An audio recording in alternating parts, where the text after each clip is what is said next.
Salam, hər vaxtınız xeyirli olsun dəyərli dostlar. Biz ilk öncə sizlərə gözəl bir məlumatla gəlmişik.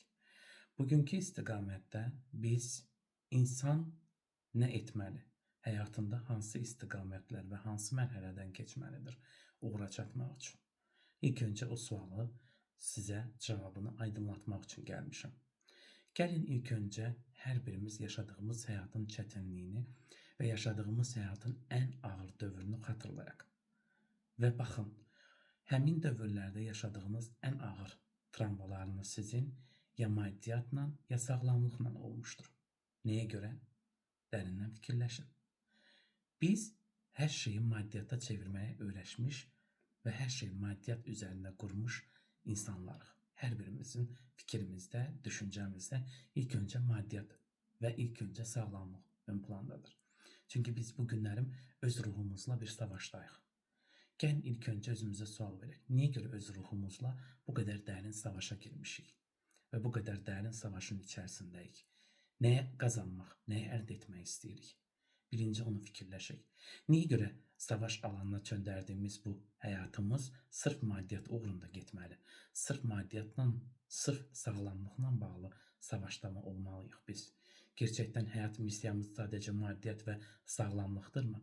Bu sualı özümüzə vermək üçün mən sizə cavablarını da vermək üçün gəlmişəm. Gəlin maddiyyatı ilk öncə düşünək. Maddiyyat nədir insan üçün? Pul bizi qulamı çevirmək istəyir. Ya bizi sadəcə olaraq, mənəvi olaraq özündən asılımı salmaq istəyir. Bugünkü cəmiyyətimizdə hər kəsin həyatında maddiyyatla bağlı çoxlu sorunlar, çoxlu problemlər yaşadığını görürük və şahid oluruq. Deməli, o zaman biz maddi asıllıqda olduğumuz bir kainatda mənəvi asıllığı həmişə unuduruq. Həmişə özümüzü unuduruq. Öz dedikdə mən bugün sizin qarşınızda olduğum özüm deyil, daxili kökənlərimiz. Gəlin öncə fikirləşək görək ki, bizim müasir dövrdə maddiyyat hansı dövrlərdən sonra gündəmə gəlməyə başlayıb?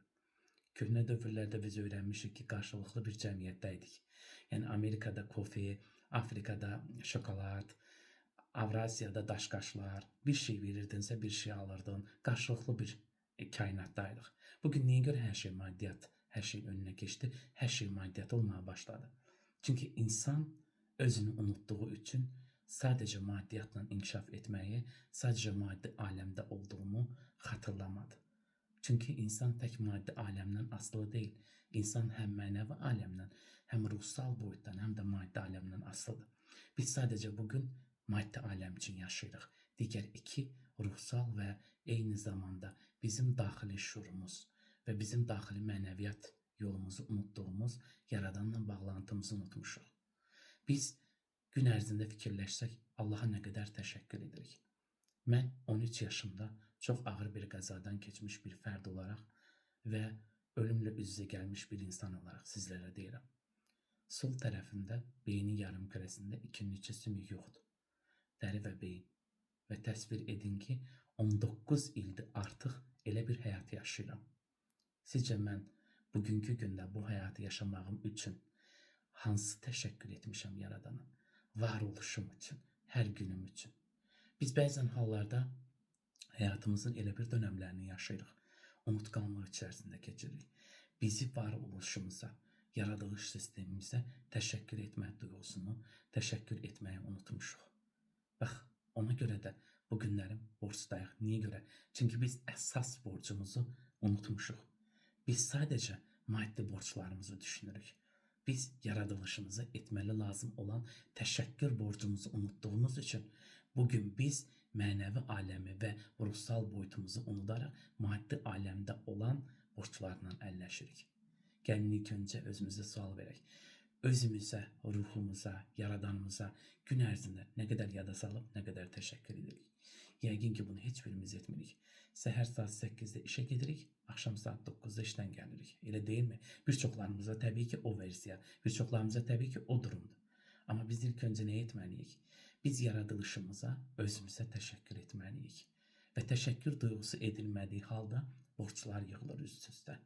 Və biz yaradılışımıza edə bilmədiyimiz təşəkkürlər zaman keçdikdən sonra bizə maddi olaraq çətinliklər mənəvi olaraq sağlamlıq və məhdudiyyətlər qoymağa başlayır.